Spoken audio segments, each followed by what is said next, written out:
Hey, oh, hey, yeah. Oh, yeah, yeah, yeah, yeah, yeah, yeah, yeah. I'm taking my freedom, pulling it off the shelf, putting it on my chain, wearing it round my neck. I'm taking my freedom,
Look at me, now look at you, now look at me again. See, we're not so different.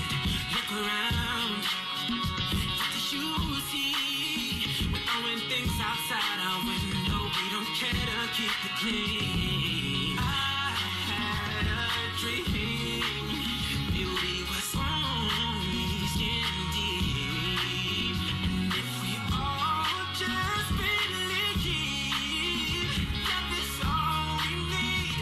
Nothing else can set you free. You never at all. Keep on walking hand in hand. Let me feel that love again. And you imagine it all. If we all could get along, and we all could sing this song together.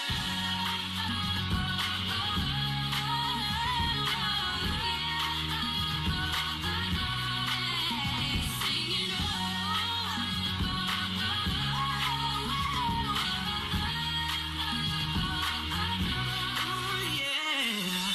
If we could throw away the hate and make our lives another day, don't give up just for today. Life would be so simple. And they may talk about us, they will never stop us. We'll keep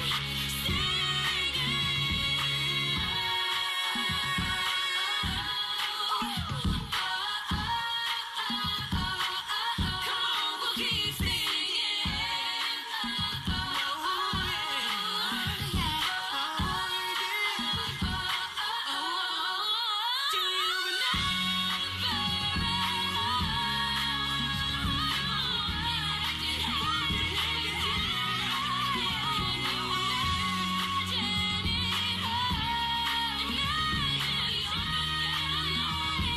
Do you sing this song together.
Give me freedom, give me fire, give me reason, take me higher. See the champions, take the field now. Unify us, make us feel proud. In the streets our heads are lifting as we lose our inhibition. Celebration, it surrounds us. Every nation, all around us. Sing whatever you want, singing songs underneath the sun. Let's rejoice in the beautiful game. And together at the end of the day, we all say, when I get older, I will be stronger.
When I wake up in the morning, love,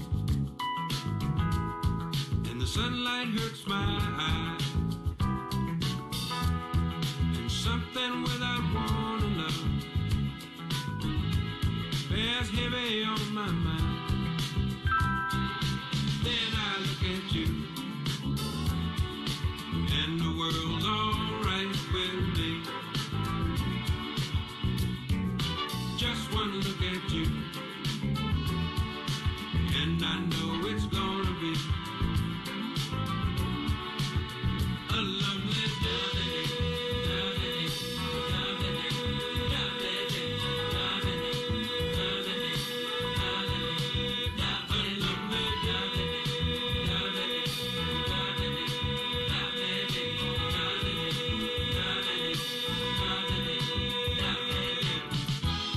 When the day that lies ahead of me seems impossible to face, when someone else instead of me always seems to know the way, then I look at you, and the world's alright with me. Just one look at you, and I know it's gonna be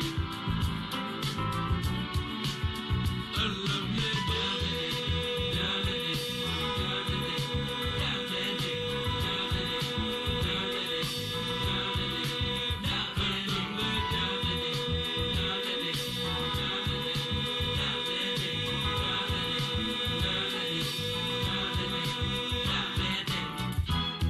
When the day that lies ahead of me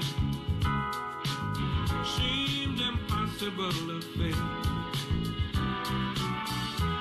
and when someone else instead of me always seems to know the way, then I look at you, and the world's alright with me. I just want to look at you, and I know it's gonna be a lovely day.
Ladies and gentlemen, please welcome to the stage Secretary Ken Salazar.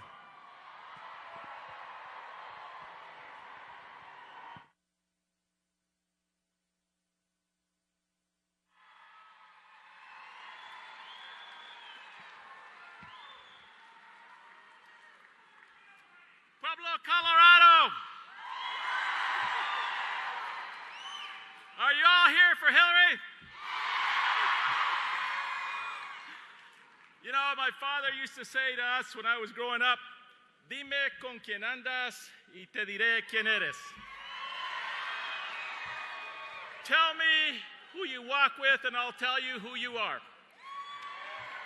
So today, Hillary Clinton could have been anywhere in Colorado, anywhere in the United States of America, but she chose to come to Pueblo in southern Colorado to walk with us.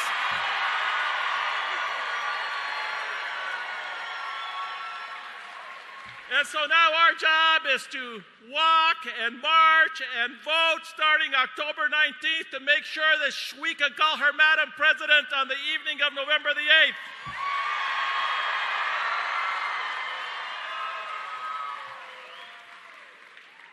You know, all of you have known Hillary's life story, but the truth is she has walked with us from the very beginning in her love for families and children of everyone across this country for all of her life.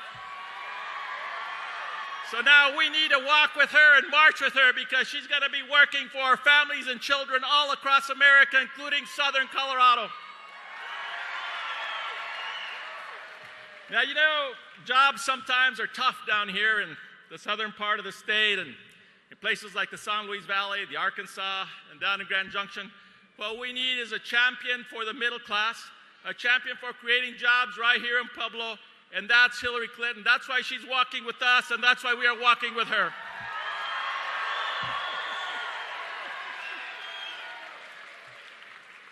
Now, I know this place, and I know this part of Colorado like my heart, because this is where I grew up, but this is where my family has been for 5 generations. We have been on a march for a more perfect union, and Hillary Clinton has lived a life working on behalf of the quest for equal opportunity and making us a more perfect union, no matter who you are, no matter what your background, no matter what your gender. So because of that long march, we're going to march with her through victory on November the 8th.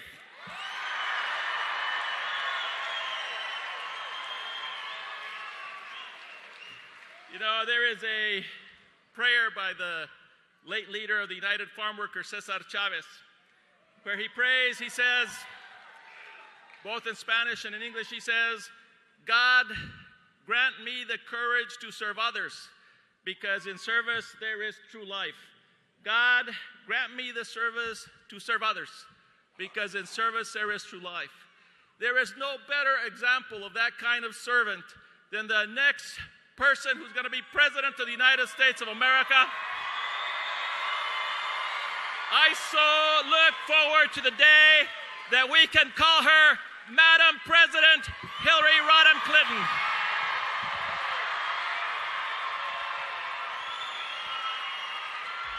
Hillary, Hillary, Hillary, Hillary, Hillary, Hillary.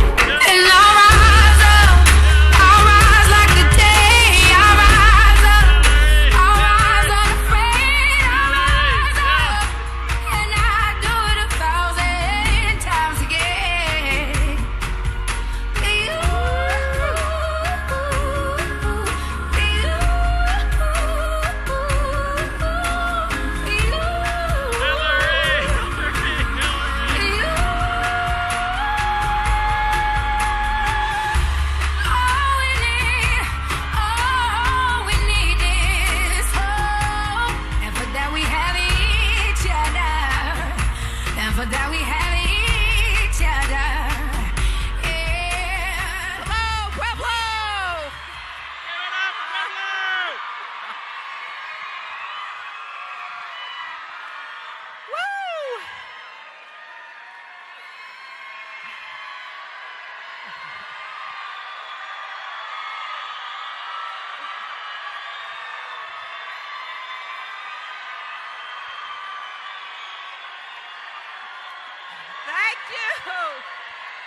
you.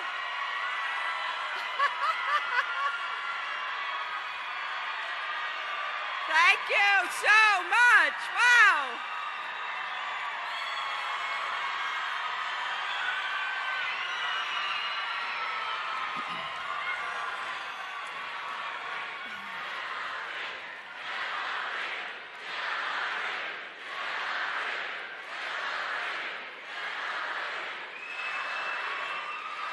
Thank you so very, very much. Wow.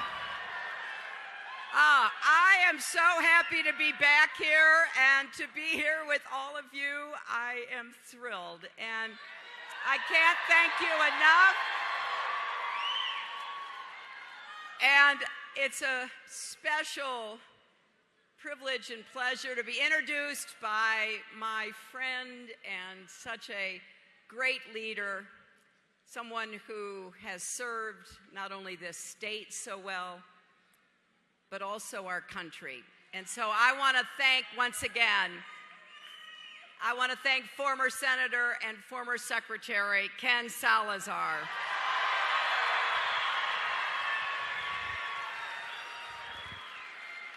And I also want to thank somebody else who's here who is really special and is doing such a great job for all of you. And that is your senator, and I hope you will get out and send him back to Washington, Michael Bennet.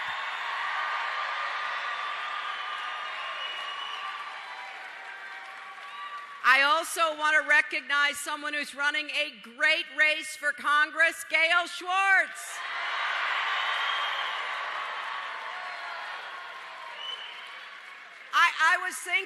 I was thinking the first time I came to this beautiful place and had a chance to meet people from here was in 1992. I was here for somebody else, namely my husband, who was running for president.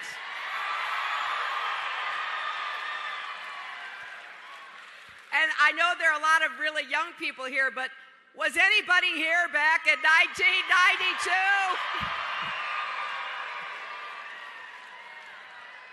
Well, Bill and I talk about Pueblo all the time, and it is always a treat for either one of us to come. And today it's especially important because we are getting closer and closer and closer to the next election. And we're also very conscious of the fact that here in Colorado, for the first time, you are all going to be able to vote by mail. And this Monday, October 17th, ballots will start being mailed to Colorado voters. Now, if you've already registered to vote, I hope you'll keep your eye open for the mail and fill out your ballot, send it back as quick as you can. Don't wait to fill it out. Don't do what I do, put it on the kitchen counter, and then you put something else on top of it and something else, and pretty soon you're wondering, where is that ballot? I know it came here a few days ago. So please put it in the mail so we can get every early vote counted quickly and avoid a big backlog on election night.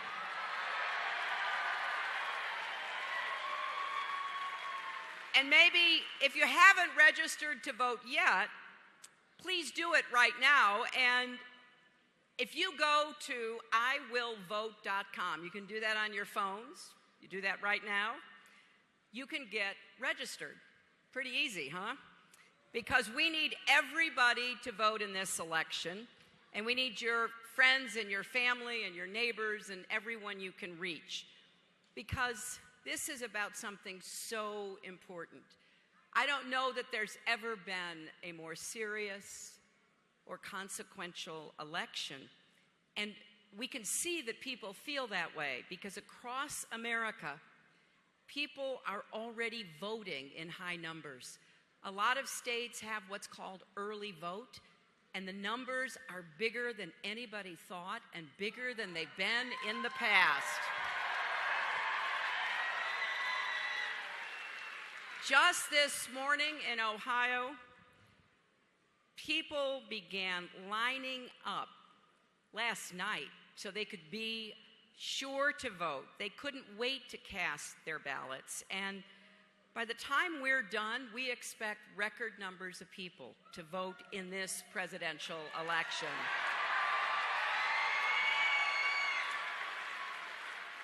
So don't be left out, because we need you. And oh, by the way, if you've got friends in Utah or Arizona, make sure they vote too.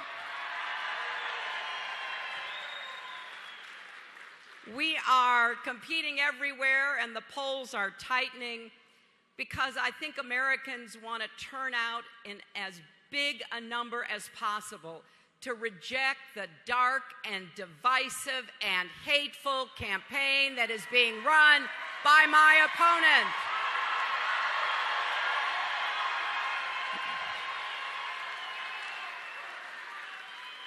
And you know, your vote can make all the difference. I was in Florida yesterday with former Vice President Gore. And as he said yesterday, take it from him, every vote counts.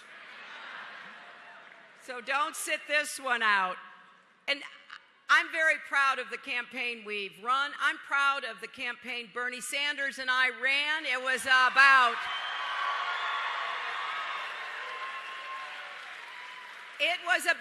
issues, not insults. We were setting forth a positive agenda that would help America and help millions and millions of Americans get ahead and stay ahead. And to me, that's what we're supposed to be doing. We're supposed to bring people together. We're supposed to unify our country.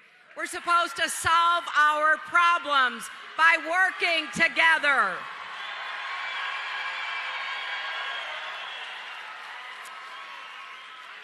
And I know it's been a long race, but as soon as our primary finished, Senator Sanders and I got together and came up with a plan to make college affordable and pay back student debt, provide more health care.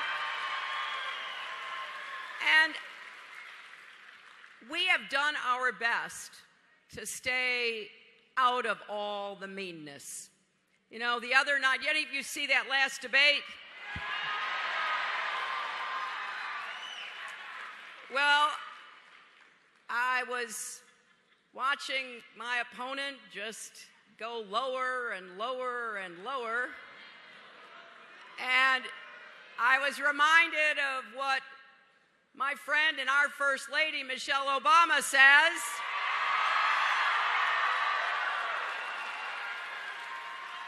When they go low, we go high.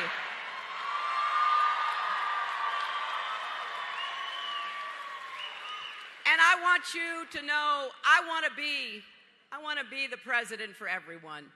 I am tired of all the divisions and the barriers. I want to bring people together across our party lines, across any lines that divide us, and not just people who vote for me. I want to be the president, yes, for Democrats, but also Republicans and independents.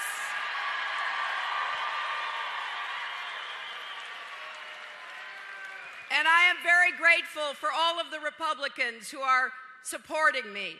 And I'm very appreciative of all of the newspapers that are endorsing me, some of whom have never endorsed a Democrat before.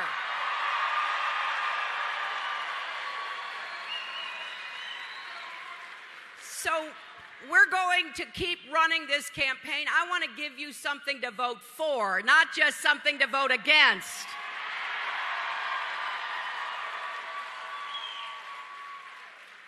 And during these next 28 days, we're going to crisscross our country. We're going to be talking about what we can do together. But Donald Trump is taking a very different tone. His campaign said today that they're going to use a, quote, scorched earth strategy for the remaining 4 weeks of this race. Now, that just shows how desperate they are. That's all they have left. Pure negativity, pessimism, and we're not going to let Donald Trump get away with it, are we?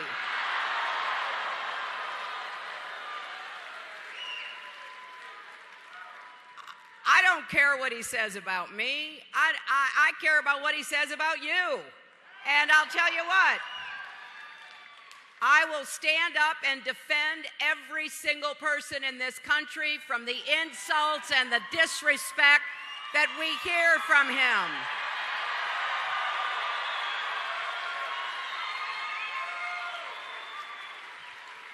Now, the whole world has heard how Donald Trump treats women and what he thinks of women, and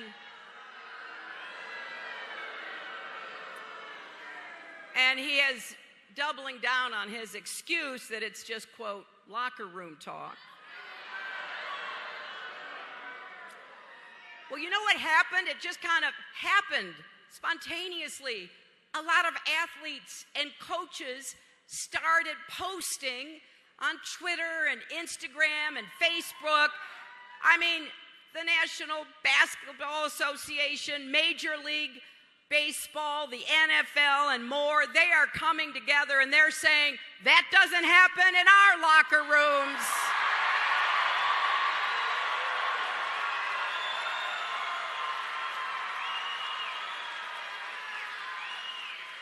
But of course, you know, it's not only women that he has disrespected.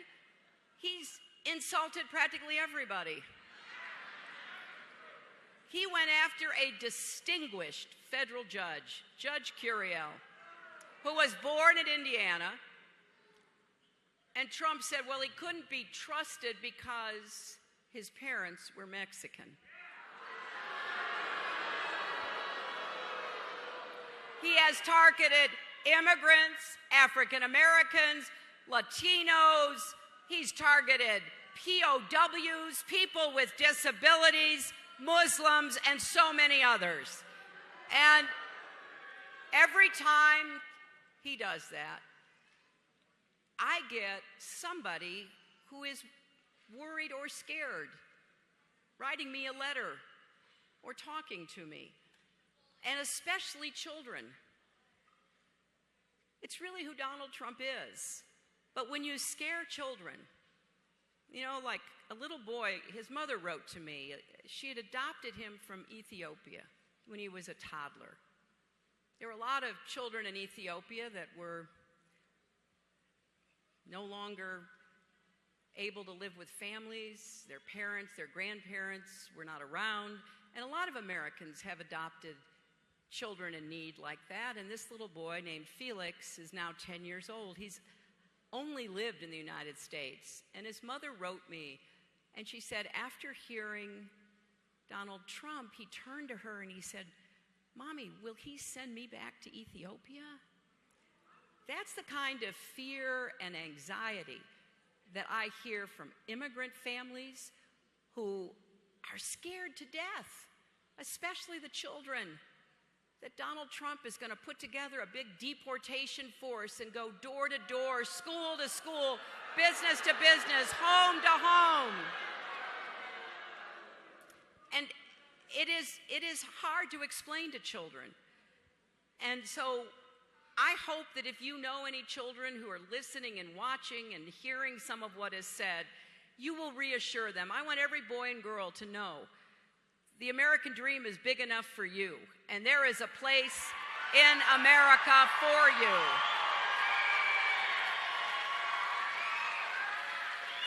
And that in this election, we will demonstrate that America is better than what Donald Trump says and represents.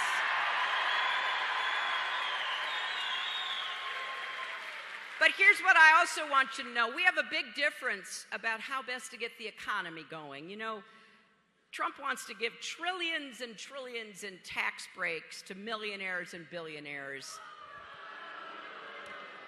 You know, that's called trickle-down economics, but as with anything when it comes to Donald Trump, he wants to have the biggest tax breaks for the wealthy and corporations, than we have ever had. So I believe differently. We're going to invest in the middle class. We're going to invest in you, in your jobs, in your future.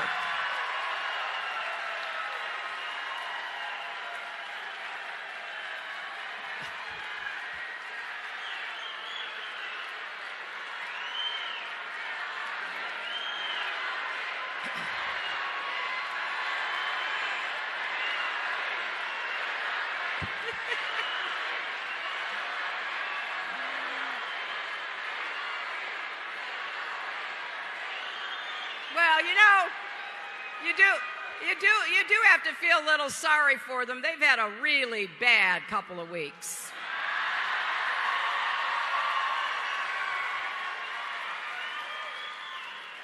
But part of the difference in how we see the economy, I think, comes from our experiences. Donald grew up the son of a millionaire. He got started in business by borrowing $14 million from his dad. So it's not a surprise he wants to keep giving back to the wealthy, because that's his own experience. I grew up differently. My father was a factory worker.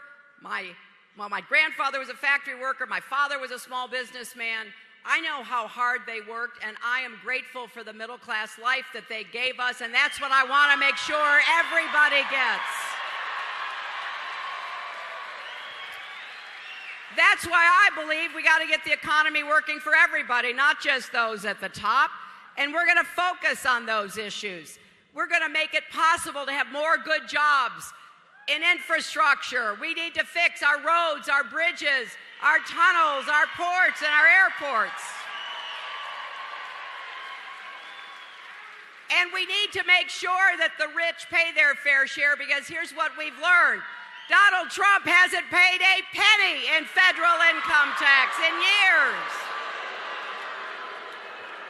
Now, this is all allegedly because, of course, we don't know for sure because he won't release his income taxes, but it's allegedly because he lost $1 billion running casinos. Now, I ask you, who loses $1 billion running casinos, right? Do you know how hard that is? But think about it. It means he's contributed zero. Zero for our military, zero for our vets, zero for education and health. And he has the gall to go around disrespecting our military. He calls the United States military a disaster. Well, the only disaster is somebody who can get away with paying no taxes and have the gall to run for president and criticize all the rest of us who have done our part to support America. Now, you've all heard his slogan, "Make America Great Again," right? Well, that would have maybe some truth to it if he made anything in America. And if he bought things that are made in America. There are so many examples, but let me just give you one, which is close to your hearts, because Pueblo is one of the largest steel producing cities in America, right? So you know how important it is to support our steel workers and our steel industry. Now, Trump is the guy who went around for a year talking about how he was on the side of workers and all the rest of it. No truth to it, but, he did say it over and over again. And we've slowly but surely uncovered how little he's done to help anybody except Donald Trump. And he has bought Chinese steel for his buildings, not American steel. He could be buying American steel. He should be buying American steel. If he wants to make America great again, start by making America with American steel.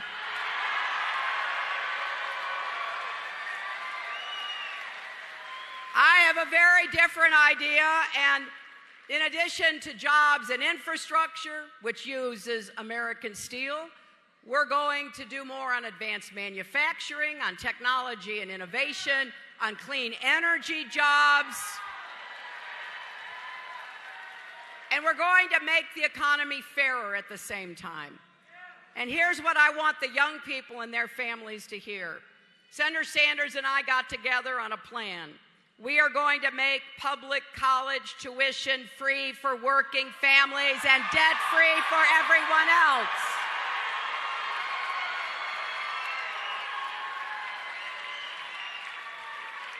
If you already have debt because you're trying to get your education, we're going to help you refinance it. It is wrong that you can refinance a home and refinance a car, but you can't refinance your student debt.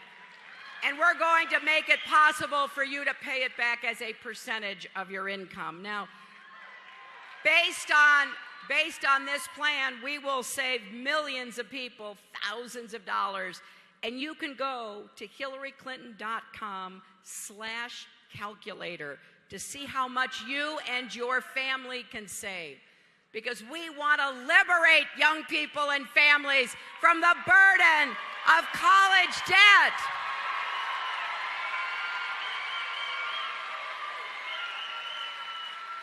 And we're also going to make the economy fairer by raising the national minimum wage so people who work full-time won't be in poverty. And we're going to expand Social Security for those who need it the most, low-income seniors and widowed women. And we are going to pass comprehensive immigration reform. I'm going to introduce reform. I can't wait to work with Senator Bennett. I can't wait to have a chance to make sure that we are working on immigration reform from the very beginning. We're going to finally help dreamers achieve their dream of following their future and becoming American citizens. I also think it is past time, don't you, to guarantee equal pay for women's work?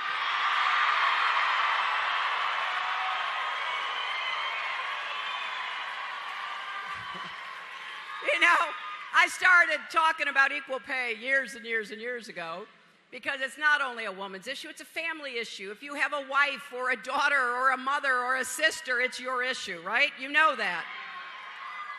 So Donald Trump always says, you know, I'm playing the woman's card, and my response is pretty simple. If being for equal pay and affordable child care and paid family leave is playing the woman's card, then deal me in.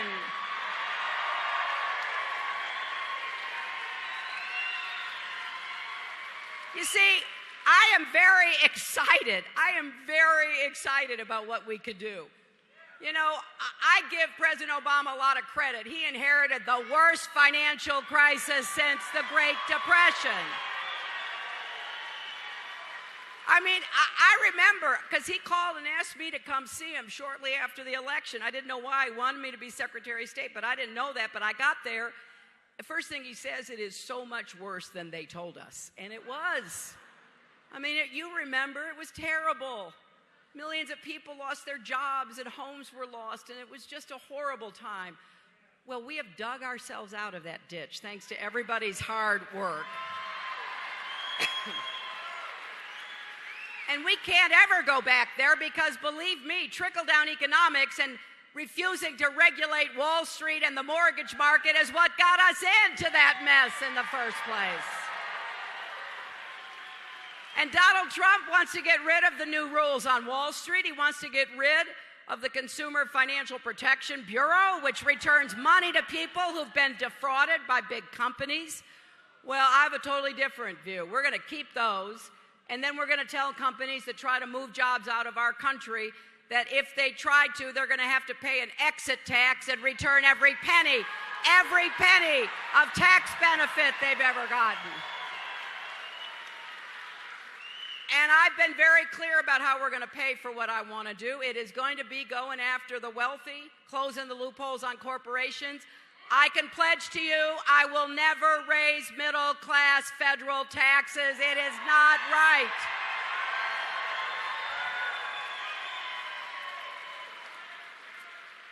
And what I've been trying to do, listening to people around the country, is figure out what we can do to help you with what I call kitchen table issues.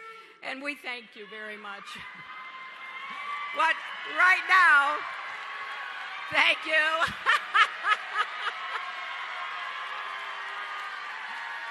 You know, I always feel so welcome when I come to Pueblo. I think I'll come here anytime it gets hard in the White House. What do you say?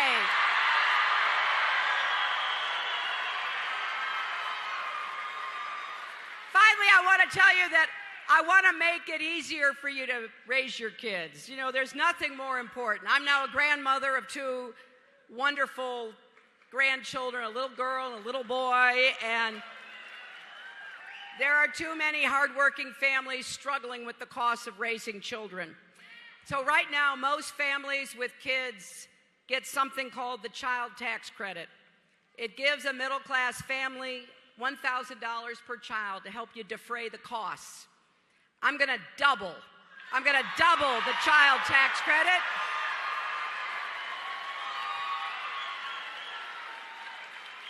That's another $1,000 for young kids to pay for the things you need, whether it's child care, housing, prescription drugs, groceries, or anything else. It is just one example of the tax relief I want to give to working families, and we're going to make sure that it gets to the people who need it most. We're going to lift families out of poverty. In fact, the changes I'm proposing we think will automatically help more people get out of poverty, and we're going to look for other ways to help you. What I'm interested in is your success, your futures, your possibilities, your dreams. I want to be a president who makes it possible for more people to feel like they're really moving and their kids are going to have better lives. That's how I was raised. That's what I want for you and every single family, every single child in America.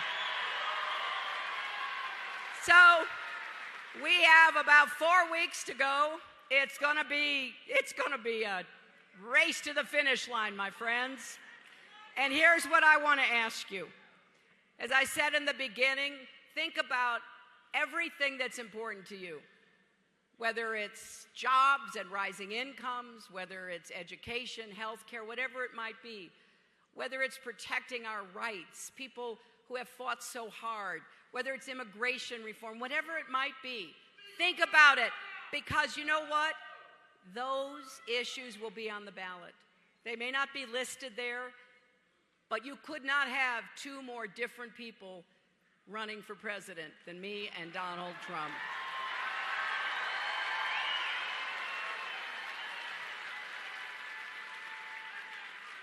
And I know that if people turn out, I know if people show up, we're going to win and we're going to be able to do everything I've talked about. And so it all comes down to whether or not you take that ballot you get in the mail, you fill it in, you send it back, you do everything you can to make sure that your vote will be counted. You know, when I think about this election, I do think about my grandchildren a lot. Yeah, you too, right? I'll tell you what, for those of you who aren't grandparents yet, it is an incredible experience, right? And there's nothing I wouldn't do for them. As I like to say, FaceTime was invented for grandparents, and you get to check in and see how they're doing. But more than that, what kind of lives are they going to have, and what kind of country is going to be waiting for them? And I know how important it is that families and communities and our country stand behind every child. Make sure every child has a good education, a good school, good teachers in every zip code in America. Make sure every child has the health care that he or she needs. That's why I worked to create the Children's Health Insurance Program so we could take care of millions of children. That's why every family deserves to have a good job with a good income to be able to be good providers for their kids. I got into this work so many years ago. I went to work for the Children's Defense Fund right out of law school. And I spent my time trying to figure out how you even the odds for all kids. And the reason I did that is because of my own mother. You know, I didn't know it when I was just a little girl, but I learned as I got older that my mother was abandoned and neglected by her parents and pretty much left on her own. And then at the age of 8, holding her little 3-year-old sister's hand, she was put on a train by themselves to go to California to live with grandparents. It turned out the grandparents didn't really want her either. So by the age of 14, she was working in a house as a maid and a babysitter. But here's what I want you to know. It sounds pretty harsh. It was difficult. It made a profound impression on her life. I think my mom, who lived to a wonderful age of 92, I don't think there was a day that went by that she didn't think about being abandoned and being sent away and pretty much left on her own. But along the way, people were kind to her. People helped her. The first grade teacher who brought lunch for her every day because my mother never had any. The woman whose house she went to work in all those years ago knew my mother wanted to go to high school. So she said to her, Dorothy, if you get up early and you get your chores done, you can go to high school. Now you'll have to come right back home. That might sound kind of unfortunate, but for my mom it was a gift because she really wanted to go to high school. And so my mother always cared about other people. And she taught me in every way she could that nobody is better than anybody else, right?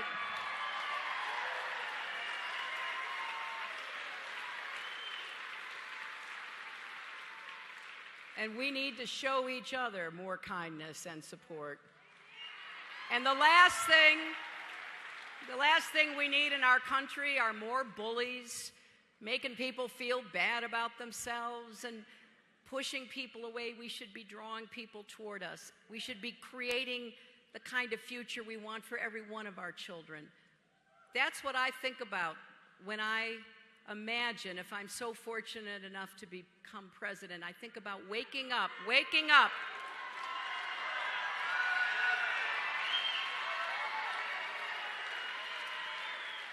I think about waking up in the White House every morning trying to figure out what can I do to help somebody else? And who can I work with? How many families and communities across America will work with us to come up with ideas that give every single child the chance to live up to his or her God-given potential? That's what I think we are called to do. Whether you're a person of faith or not, the American dream is really premised on people coming together to lift each other up. Nobody makes it alone. Everybody has somebody who helps them along the way. So let's pull together, Pueblo.